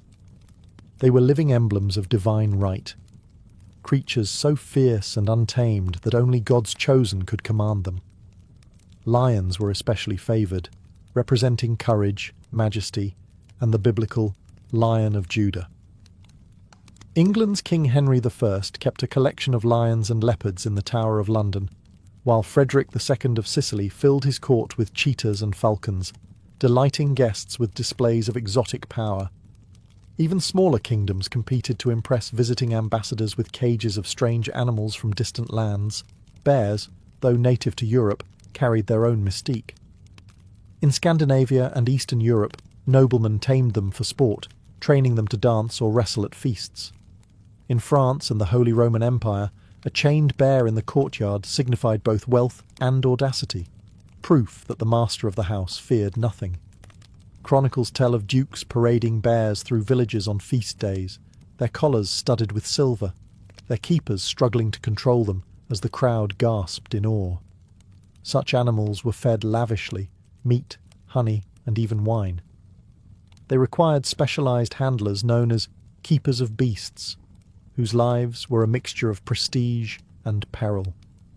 Many of these caretakers came from the ranks of falconers or huntsmen, chosen for their courage and steady hand. One wrong move, however, and a royal symbol of power could become a blood-stained tragedy. To the medieval imagination, taming a predator mirrored the divine order of kingship. Just as God ruled over chaos, so too did the noble rule over nature. Every growl from a chained lion was a reminder to courtiers of their ruler's supremacy. In an age where appearance was everything, nothing spoke louder than a caged roar. These beasts of prestige weren't companions. They were declarations, breathing testaments that the noble's dominion reached even into the heart of the wild. By the end of the Middle Ages, the noble household had become a miniature kingdom of creatures, each animal, from the smallest lapdog to the fiercest lion, serving a purpose beyond affection. Together, they painted a portrait of a society obsessed with hierarchy, symbolism, and control. The pets of the nobility were not just living decorations. They were reflections of the owners' souls, their ambitions, and their place in the divine order. A noble's relationship with animals revealed his philosophy of power. To command a horse was to demonstrate mastery over movement. To train a falcon was to harness freedom. To tame a lion was to challenge nature itself. Even in moments of tenderness, power lingered beneath the surface. Feeding a cat from one's table, or cradling a lapdog in silk, was as much a performance of mercy as affection, a statement that one could afford gentleness because one already possessed authority. But these relationships also humanized their masters. The chronicles of kings and queens, filled with wars and betrayals, occasionally pause to note the quiet grief for a lost hound or the fondness for a favoured parrot. Such moments remind us that even the most distant monarchs found solace in loyalty untainted by politics. A dog's devotion or a cat's calm presence offered what courtiers could not: unspoken trust. Art preserved this intimacy long after the animals were gone. Paintings, tapestries, and tomb sculptures show noble figures with their pets at their feet, symbols of fidelity, wisdom, or grace. In these images, the animals are not accessories but companions in eternity, bridging the human and the divine. As Europe entered the Renaissance, these traditions evolved. Pets became less about power and more about personality. The noble courts of Florence, Burgundy, and France turned affection into art, commissioning portraits of pampered animals alongside their owners. The medieval notion of dominion softened into something closer to partnership, yet the legacy endured. The jewelled collars, the royal kennels, the hooded falcons, all left their mark on how we understand status and companionship. In the end, the animals of the medieval nobility were more than pets. They were witnesses to a world where love, pride, and power lived side by side, and their silent loyalty outlasted even the empires of their masters. In the cold dawn before battle, the air was thick with smoke and silence. Edward of Woodstock, known to history as the Black Prince, sat astride his massive destrier, the beast's black mane rippling like a banner of war. The horse was as much a symbol as a weapon, towering, armoured, and bred for destruction. Together they made a silhouette that stirred both awe and fear, a knight and his living engine of war. To the soldiers who followed him, the Black Prince seemed almost fused with his steed, as if man and animal shared one heartbeat. Chroniclers described the pair as moving with the rhythm of thunder, and when they charged, enemies broke ranks at the sight alone. The destrier wasn't just transport, it was an extension of the prince's will, his fury, and his pride. In the 14th century, the knight's horse was his soul made flesh, carrying his honour into the storm of blades. Edward's destrier would have been a creature of immense power, standing nearly 16 hands high, muscles layered beneath gleaming barding of iron and leather. Its hooves struck like hammers, capable of shattering shields and trampling men into mud. In the chaos of battle, such a horse didn't panic. It charged into fire and screams without hesitation, trained to trust only the hands upon its reins. The bond between knight and steed was forged through years of training, not affection but mutual respect, discipline sealed in blood and sweat. At Crécy and Poitiers, the pair became legend. Witnesses claimed Edward's horse stood firm even when arrows darkened the sky, as if guided by something divine. When the prince dismounted to fight beside his men, the destrier waited motionless, a sentinel amidst the dying. That loyalty became part of his myth, the story of a beast that refused to flee even as men fell around it. For the Black Prince, war was theatre and his horse was the stage. Together they embodied the ideal of chivalric might, beauty fused with terror. In an age when kings ruled by the sword, Edward ruled by the spectacle of it. His destrier wasn't just a creature of battle, it was the echo of empire itself, breathing, charging, and bleeding beside him beneath the crimson banners of England. Before the Black Prince ever took the field, his war horse had already lived a lifetime of preparation. A medieval destrier was no ordinary beast. It was the product of bloodlines older than kingdoms, bred with scientific precision in royal and monastic stables. These horses were forged from the best of two worlds, the raw power of northern stock and the fiery spirit of southern breeds. From these unions came a creature that could carry a fully armoured knight into battle without faltering, a four-legged fortress of muscle, discipline, and fury. Training began almost from birth. Foals destined for war were exposed early to noise and motion. Grooms clanged swords near their stalls, beat drums at feeding time, and rode them through smoke to teach fearlessness. They learned to stand calm amid chaos, to obey pressure and tone rather than instinct. A destrier that flinched at the flash of a spear was worthless. One that charged into the storm of battle without hesitation was priceless. By their 4th year, these horses entered formal training under master handlers called destrierers. The work was relentless. Hours of manoeuvring under weight, turns in tight circles, mock charges across uneven ground. They were conditioned to respond to the subtlest touch of the knee or tug of the reins. In the din of combat, where shouting was useless, this communication between rider and steed became their lifeline. Knight and horse moved as one mind in two bodies.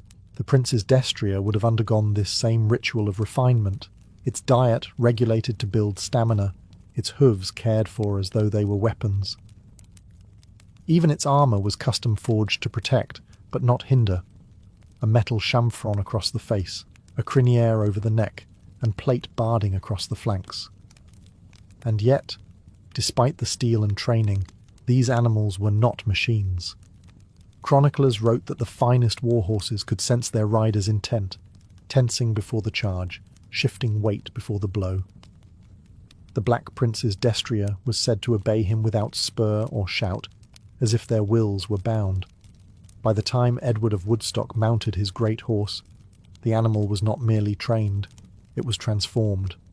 Together they were not knight and steed, but weapon and wielder, crafted by human ambition and centuries of selective mastery.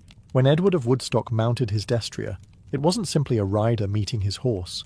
It was the fusion of two soldiers who trusted each other with their lives. The bond between knight and steed in the 14th century was sacred, built through routine, repetition, and silent communication. To the Black Prince, his horse was not property, but a brother forged in the same furnace of discipline and danger. Knighthood demanded mastery of both sword and saddle, and that meant knowing one's mount as intimately as one's weapon. The prince's destrier had learned his master's rhythm, when to charge, when to halt, when to shift his weight to strike a balance between power and grace. Horses trained for war could sense their rider's intent long before a command was given. A slight lean of the leg, a tightening of the reins, a shift in breath. These were the signals that guided thousands of pounds of living muscle through the chaos of battle. In the camp, the bond deepened through care. The Black Prince's attendants brushed and fed the horse daily, but it was Edward himself who often rode him in the early morning hours, practicing manoeuvres in silence. Chroniclers noted that he was tender with his steed as a man with his friend, a rare glimpse of gentleness in a life built on steel and conquest. Before battle, knights were known to whisper prayers into their horses' ears, asking God to keep them both standing. The relationship went beyond sentiment. A knight who did not understand his horse was doomed.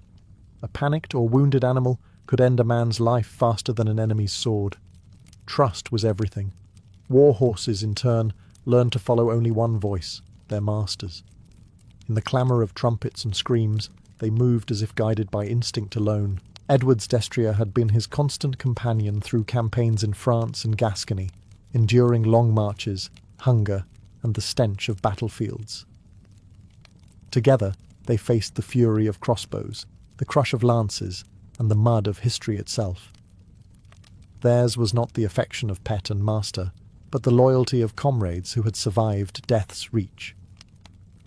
When the Black Prince rode into war, his destrier didn't follow him. It carried his very legend forward. The year was 1346, and the fields near the French village of Crécy would become soaked with blood and legend. Edward of Woodstock was just 16, but already the embodiment of English chivalry. His black armour gleamed in the dim light, his banner fluttering with the 3 golden lions of England. Beneath him stood his war horse, broad-chested, restless, armoured in iron and leather, its breath steaming like smoke from a forge. The two waited together at the crest of the hill, facing a French army 3 times their size. The Black Prince's destrier was no ordinary beast. It had been trained for this moment, when arrows darkened the sky, when drums and horns shattered silence, when men screamed and died in droves. Where lesser horses might bolt, the destrier stood firm, feeling its rider's calm through the reins. At the prince's signal, it surged forward, its iron-shod hooves tearing through the churned mud. The ground itself seemed to shake. Crécy was chaos, a storm of arrows, lances, and smoke. English longbowmen rained death from the hills, but when the French cavalry charged uphill, the Black Prince met them head-on. His destrier barreled into the enemy line, crashing through armour and flesh alike. The horse's momentum turned the prince's sword into an executioner's blade, cleaving men as easily as grass. The destrier reared, kicked, and trampled, its barding dented, its flanks splattered with blood, yet it never broke stride. Eyewitnesses later wrote that the prince fought most fiercely, and his horse did bear him bravely, though many struck at the beast. Twice the destrier was wounded, and twice it rallied, driven not by fear, but by faith in its rider.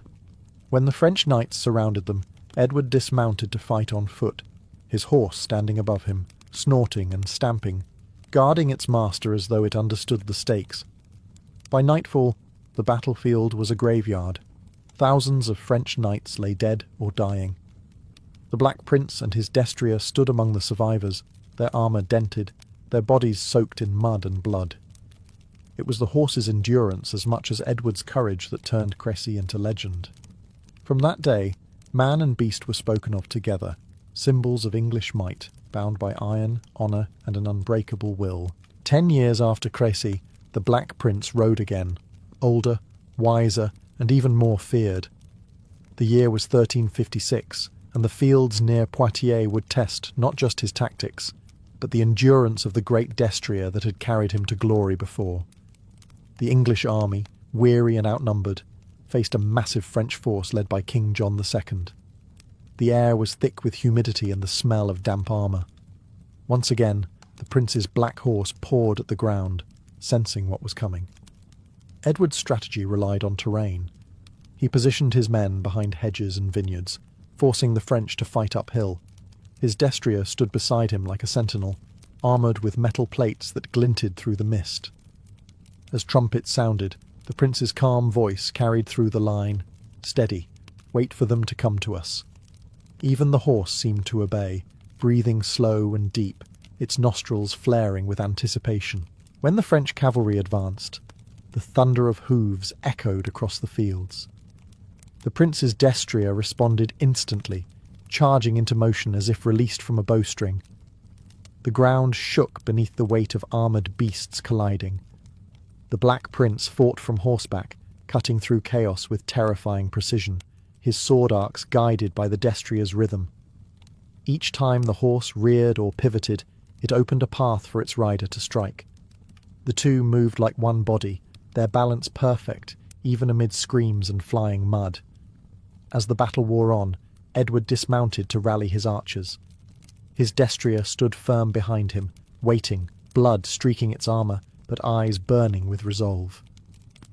When the French king was finally captured, the prince approached on foot, resting a hand on the horse's flank. Chroniclers claimed he whispered a prayer of thanks, not just to God, but to the animal that had carried him through death once again. The victory at Poitiers sealed Edward's legend, but also his bond with his horse. The destrier's endurance and discipline were immortalized in song and chronicle, a symbol of loyalty and strength. In an age of knights and banners, it wasn't the sword or armour that made the Black Prince invincible. It was the living heart that galloped beside him through history. The destrier of the Black Prince was not a creature of the fields. It was a living weapon wrapped in steel. Before each battle, squires and farriers worked like blacksmiths preparing a machine of war. The horse's armour, called barding, was designed to transform flesh into fortress. Plate and chain protected its neck and flanks, while a chamfron, a metal mask shaped to fit its head, guarded its face. Even its chest was covered by a paytroll, engraved with the insignia of the prince's household. Underneath the glittering plates lay layers of quilted padding, cushioning each blow. Every inch of the animal was crafted to endure the shock of combat, yet armour alone could not protect the destrier from the terror of the battlefield. Horses were among the first to meet the enemy's charge, the first to hear the thunder of hooves, to see the flash of spears, to feel the impact of men colliding in chaos. Only through years of conditioning could a destrier hold its ground.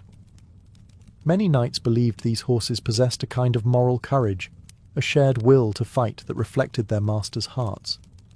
Chroniclers wrote that a good horse will stand as his knight stands, and die if his knight falls. The weight they carried was immense.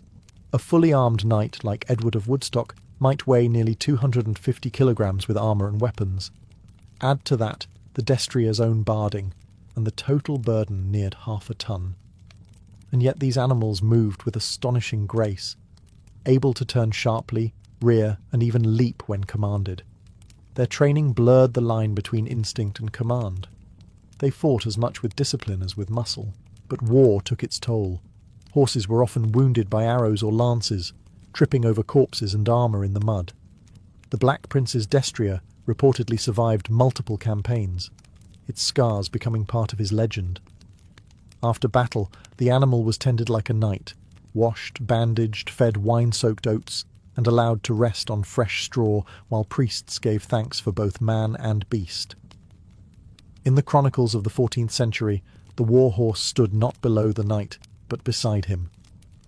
It bore his sins, shared his triumphs, and carried his name into eternity, proof that even in an age of iron, nobility could have 4 legs and a heartbeat. In the 14th century, chivalry was more than a set of ideals. It was a theatre of honour, and the knight's warhorse played a starring role. The bond between Edward of Woodstock and his destrier embodied the very essence of the code: courage, loyalty, and grace under pressure. A knight's conduct was judged not only by his valour in combat, but by how he treated his horse. To abuse or neglect such a creature was to disgrace one's name. To cherish it was to prove oneself worthy of command. The destrier represented everything noble society revered, strength tempered by obedience. When the Black Prince rode through the ranks before battle, his men saw not just a warrior, but an image of perfect mastery. The horse walked proudly, hooves sinking into the earth like the measured beat of a drum, its armour catching the sun. Every motion conveyed discipline. It did not flinch at banners, horns, or the roar of men, because it had been conditioned to mirror its rider's poise. The spectacle inspired confidence. Knights fought harder, knowing their commander and his steed moved as one will. Chroniclers tell that the prince refused to strike his horse in anger, even when it faltered. He believed, as many knights did, that these animals possessed a soul touched by divine purpose. Priests blessed horses before campaigns, sprinkling holy water over their heads. When a destrier fell, squires knelt beside it, whispering prayers for its rest, as though for a fallen brother. The line between human and beast blurred in the shared code of honour and endurance. Horses even featured in the rituals of knighthood. At dubbing ceremonies, a young squire's first mount symbolised his new responsibilities, his rise from servant to protector. The gift of a destrier was more sacred than any sword. It was a reminder that mastery over power required compassion. For Edward of Woodstock, this ideal was lived, not spoken. His destrier's loyalty reflected his own chivalric image, a warrior who led by example rather than fear. Together they became the living emblem of medieval virtue, man and beast, both armoured, both fearless, bound by trust instead of chains. In their partnership, the knight's code found its truest form, not in words, but in the rhythm of hooves on sacred ground. By the time the Black Prince reached his 30s, the roar of battle had given way to the wheezing breath of illness. Years of warfare, exhaustion, and the slow creep of dysentery left him weakened. But even as his body failed, his war-horse remained his constant companion, a symbol of the vigour that had once defined him. Chroniclers noted that the prince, even when too frail to stand unaided, would still ask to see his destrier brought from the royal stables. The sight of the animal, scarred and aging like its master, stirred in him memories of thunderous charges and banners snapping in the wind. In the twilight of his life, Edward's glory lingered in his legend. Songs across England spoke of the prince who rode in black armour, his horse shining like obsidian beneath the sun. His destrier, too, was immortalised.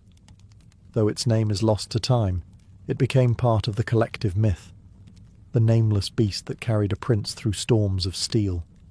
Together they had written a story that outlived both flesh and bone. When the Black Prince's illness worsened, he withdrew to Canterbury, the heart of England's piety. There, his horse was stabled nearby, tended with care. Some accounts claim he requested that the animal be treated as a brother, not a servant, until its final day. Knights who visited him said he often spoke of his campaigns, but always ended his recollections with mention of the horse that had never faltered beneath him. "A man's honour," he said once, "is the sum of those who bear him faithfully." When Edward of Woodstock died in 1376, at just 45, his destrier reportedly survived him only a short while. It was said to have refused food, standing restlessly for days, as if searching for the sound of its master's voice. Whether fact or legend, the story captured the soul of their bond, the loyalty that transcended language, species, and war. The tomb of the Black Prince in Canterbury Cathedral still bears his armour and effigy, his sword at his side, his spurs beneath his feet. But in the imagination of history, it is incomplete. For somewhere, invisible but eternal, the shadow of his great war-horse still stands beside him, silent, watchful, and ready for one last charge into memory. Long after the Black Prince and his destrier had turned to dust, their legend thundered on through the ages. Chroniclers, poets, and artists transformed them into symbols of everything noble and terrible about medieval war. Together, they embodied the ideal union between human ambition and animal strength, a harmony forged in the chaos of the battlefield and sealed by loyalty. Theirs was not a tale of mere conquest, but of companionship, discipline, and the strange beauty of shared purpose. The Black Prince became the model of knightly virtue for generations to come, but behind his fame stood the silent hero that history seldom names, the war-horse that bore him through Crécy, Poitiers, and every trial in between. Without that living foundation of courage and muscle, the prince's victories would have remained dreams. Chroniclers understood this, often writing of Edward and his horse in a single breath, as if the two were one being, man made will. beast-made motion. War horses across Europe came to be bred and trained in imitation of his destrier. English knights sought mounts of similar size and spirit, creatures capable of both fury and restraint. The great horse became the enduring symbol of knighthood, echoing through tournaments, parades, and royal ceremonies for centuries. Even in the calmer days of the Renaissance, when guns replaced swords, painters still depicted knights on towering destriers. The image of the Black Prince and his steed burned forever into Europe's imagination. Their bond also shaped ideals beyond war. The relationship between rider and horse inspired poets to write of trust without words, loyalty without condition. In that connection, medieval minds saw something divine, proof that order could exist even in the wildest of nature. Kings kept war horses as relics of honour. Monasteries recorded their names in chronicles alongside fallen knights. Today, the Black Prince's armour still glimmers under the vaulted light of Canterbury Cathedral, a relic of iron and faith. Yet no relic remains of the creature that made him legend. The destrier's bones are gone, its name forgotten, but its spirit endures wherever strength and loyalty meet. In every story of man and horse, in every gallop that echoes across time, the shadow of Edward of Woodstock and his mighty steed still rides, unbroken, eternal, and proud.